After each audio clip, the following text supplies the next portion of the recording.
हिंदू धर्म ये नहीं कहता कि मंदिर की परिक्रमा करने के बाद मंदिर को पीछे से प्रणाम करो। क्यों? क्योंकि एक बार माता लक्ष्मी ने भगवान विष्णु से पूछा था, नाथ मैं आपसे पूछना चाहती हूँ कि आपके आगे क्या है और आपके पीछे क्या है। भगवान विष्णु ने कहा था, लक्ष्मी मेरे 33 कोटि देवताओं के अग्रभाग में धर्म का निवास होता है और 33 कोटि देवताओं के पीछे के भाग में अधर्म का निवास होता है। और इसका प्रमाण कहाँ मिलता है? श्रीमद् भागवत कथा में। शिव महापुराण की कथा कहती है कि मंदिर के आगे धर्म का निवास होता है। मंदिर की परिक्रमा करो कोई दिक्कत नहीं है, देवताओं की परिक्रमा करो कोई दिक्कत नहीं है, पर मंदिर की परिक्रमा करते करते जब तुम लोग पीछे माता भड़कते हो नहीं, तब टेंशन खड़ी हो जाती है कि बताओ बेचारी ने 2 अगरबत्ती लगाई रे, भगवान को भोग लगाया, भोलेनाथ जी के प्रसाद चढ़ाया, भगवान के मक्खन का भोग लगाया और सब कुछ अच्छा करा इसने, और पीछे आके दीवार के जब धोख लगाई तो जितना पुण्य करा था सब समाप्त हो गया। और पुण्य करने के लिए मंदिर गई थी, ऊपर से पाप लेके घर चली गई और इतनी प्रेम से जाके सबसे कि मैं तो रोज मंदिर जाऊं, मैं तो रोज भोग लगाऊं, मैं तो रोज पुण्य करूं। अब इसके पुण्य के खाते की जब रिपोर्ट निकाली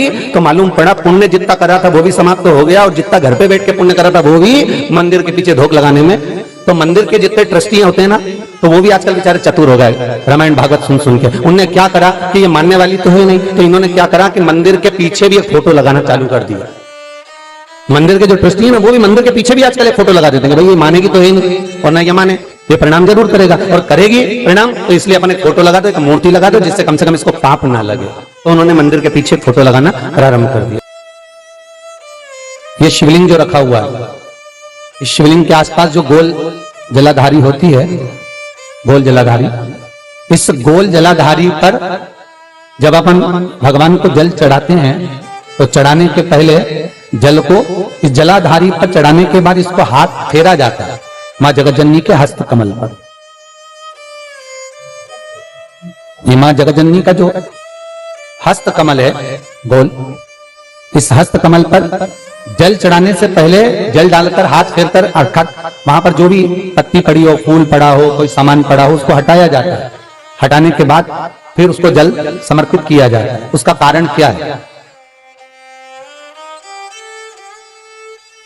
क्यों शिव पुराण कहती है कि 5 जगह पर जल चढ़ाना चाहिए? पहला गणेश जी का स्थान कल बताया था, पहले गणेश जी का स्थान, फिर कार्तिकेय का स्थान, फिर माता पार्वती का हस्त कमल, फिर शिवलिंग, उसके बाद ऊपर जो जलाधारी है कलश, उसके अंदर।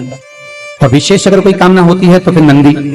क्यों क्यों शास्त्र कहता है, क्यों वहां हाथ फेरा जाता है, क्यों जलाधारी को साफ कर फिर भगवान शंकर के ऊपर जल चढ़ाया जाता है? उसका कारण केवल इतना सा होता है, मां जगतजननी के हस्त कमल पर जब हम अपना हाथ रखते हैं, मां जगतजननी के हस्त कमल पर जब अपने हाथ का स्पर्श करते हैं, महाराज हमने अपनी जिंदगी में कोई पाप कर्म करा हो, असत्य बोला हो, झूठ बोला हो, कपट करा हो, बेईमानी करी हो, प्रपंच करा हो, हमने किसी का दिल दुखाया हो, हमने किसी के लिए अपशब्द कहा हो, तो वह हाथ का स्पर्श कर लेने से हमारा पाप सर्वप्रथम कट जाता है। उसके बाद शंकर को जल चढ़ाया जाता है जिससे सुख का भान उत्पन्न हो जाता है।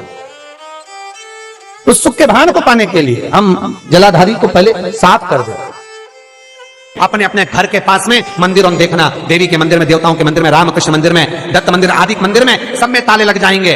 और कई जगह पर तुम चलते चलते जंगल में जाना, आगे बढ़कर देखना किसी जगह पर चबूतरा बना होगा, होटला बना होगा, वहां शंकर जी का शिवलिंग रखा होगा, नंदी बैठा होगा, कोई ताला नहीं, कोई छत नहीं, फिर भी बैठा। क्यों?